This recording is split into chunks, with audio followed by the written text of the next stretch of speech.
आज हम लोग सीखेंगे इलेक्ट्रॉनिक विन्यास कैसे निकालना है। इंग्लिश में बोलते हैं इलेक्ट्रॉनिक कॉन्फ़िगरेशन। बस इसमें आप लोगों को सिर्फ ये सीरीज मालूम है, इसको बोलते हैं कॉन्फ़िगरेशन सीरीज। इसको क्या बोलते हैं? Configuration series. इसका इम्पोर्टेंस ये है कि इसी पे पूरा जो है ना इलेक्ट्रॉन का एनर्जी इन्हीं पे डिपेंड करता है कि इलेक्ट्रॉन किस कक्षा में कितना जाएगा, ये डिपेंड करता है कॉन्फ़िगरेशन सीरीज से। जैसे अभी बताएंगे सवाल में आप लोगों को, तो सबसे पहले हम समझते हैं कॉन्फ़िगरेशन सीरीज होता क्या है। ये जो है इसको माइंड में रखेंगे तो हमारा इलेक्ट्रॉनिक्स कॉन्फ़िगरेशन या इलेक्ट्रॉनिक विन्यास निकालना बहुत ईजी हो जाएगा। तो इसको समझने का सबसे बेस्ट तरीका है, सबसे पहले 1:2। सबसे पहले हम लोग इसमें ध्यान देंगे, इसको लिखते कैसे? 1:2 सबसे पहले आएगा। जैसे इसको इस वाले को बोलते हैं कॉलम, जितना सीधा रहेगा उसको क्या बोलते हैं? कॉलम। तो इसमें आप लोगों को ध्यान रखना है कि एस वाले जो है ना एक कॉलम में लिखेंगे, पी वाले एक कॉलम में लिखेंगे, डी वाले एक कॉलम में लिखेंगे और एफ वाले में एक कॉलम में लिखेंगे। लेकिन इसमें एक और ध्यान रखना है, 1 वाला जो होता है 1 एस वाला जो है 1 से चालू होता है। देखिए जैसे 1:2 कहाँ तक आएगा? 7 से 7 तक आएगा, 7:2 तक। और 2 वाला जो होता है P से चालू होता है, और 3 वाला जो है P से नहीं होकर D से चालू होता है, और F वाला किस से चालू होता है? 4 से चालू होता है। इसको एक और मेथड देख सकते हैं, 1:2, 1S के सामने P और D और F खाली है, 2 के सामने 2S और P आता है, 3 वाले में S, P, D तीनों आता है, और 4 वाले में S, P, D, F चारों आता है। तो इसमें लिखने का तरीका क्या है? अब जैसे इसको हम इलेक्ट्रॉनिक विन्यास से समझेंगे। इलेक्ट्रॉनिक विन्यास से कैसे समझेंगे? जैसे क्लोरीन का इलेक्ट्रॉनिक विन्यास बताना है।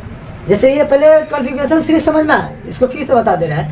कॉन्फ़िगरेशन सीरीज को सबसे अच्छा है कि माइंड में रखना है। माइंड में रखने का तरीका ये है कि एस वाले को एक कॉलम में, पी वाले को एक कॉलम में, डी वाले को एक कॉलम में, एफ वाले को एक कॉलम में। लेकिन कॉलम में कैसे लिखना है ये ध्यान में रखना है। एस वाले में जो है ना 1 से चालू होगा 7 तक आएगा, पी वाले में 2 से चालू होगा, मतलब ये हुआ कि ऊपर वाला एक कॉलम ये क्या हो जाएगा? छूट जाएगा। फिर 2 से चालू होगा, फिर डी वाला जो है 3 से चालू होगा, तो जाहिर सी बात है कि इसके सामने और इसके सामने छूट जाएगा। और एफ वाला जो है 4 से चालू होगा, तो 3, 2, जैसे 3 से चालू डी से चालू हुआ तो 3 से चालू होगा, तो एफ वाला 4 से चालू होगा, तो 1 वाला 1 से 7, 2 वाला 2 से 6, 7, 3 वाला 3 से 7 और 4 वाला 4 से 7। एक वाले में एस से चालू होगा, 2 वाले में पी से चालू होगा, 3 वाले में डी से, 4 वाले में एफ से। जैसे अब क्लोरीन का इलेक्ट्रॉनिक विन्यास बनाते हैं। क्लोरीन का सबसे पहली बात जानना होगा एटॉमिक नंबर कितना होता है। इसका एटॉमिक नंबर होता है 17 और इसका इलेक्ट्रॉन भी 17 होगा। क्यों?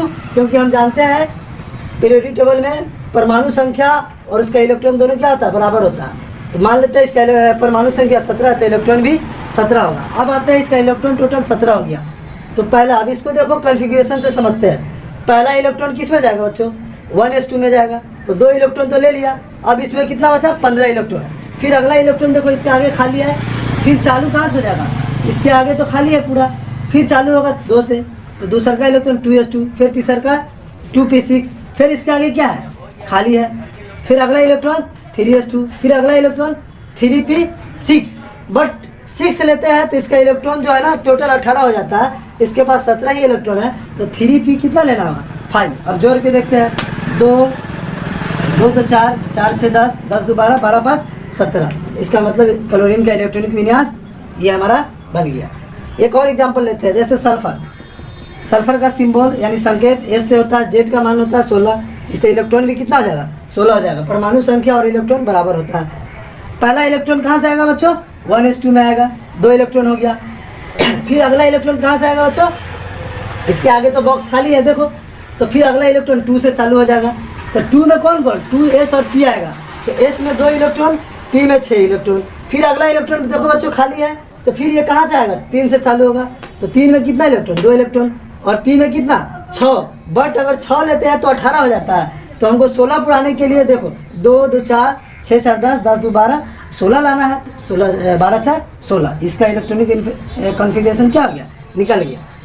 अब ये जो है आप लोग जो है सोडियम और मैग्नीशियम का इलेक्ट्रॉनिक विन्यास बताइएगा। अगर आप लोगों को दिक्कत है तो हम आप लोगों के हेल्प के लिए लिख देते हैं। सोडियम का परमाणु संख्या 11, मैग्नीशियम का 12 और आप लोगों को इलेक्ट्रॉनिक विन्यास बताना है। अगले दिन जो है आप लोगों को 20 से ऊपर का बताएंगे। अभी देखो 17, 16 और 17, 16 का बताया, 20 से ऊपर वाले के लिए बताएंगे अगले नेक्स्ट डे में बताएंगे।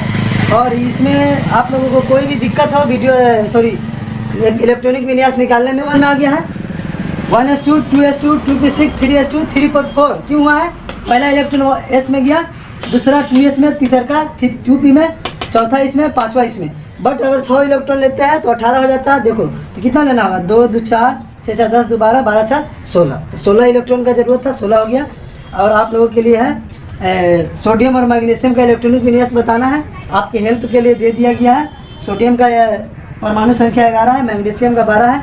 आप लोग इसका बना के बताइएगा इलेक्ट्रॉनिक विन्यास क्या होगा। अगर आप लोगों को समझ में आया होगा तो इस चैनल को सब्सक्राइब करें और लाइक करें और अच्छा कमेंट करके बताएं, ताकि इससे हमको मोटिवेशन मिलता है। फिर इससे अच्छा वीडियो हम आप लोगों के प्रोवाइड करेंगे और दोस्तों में भी शेयर करें।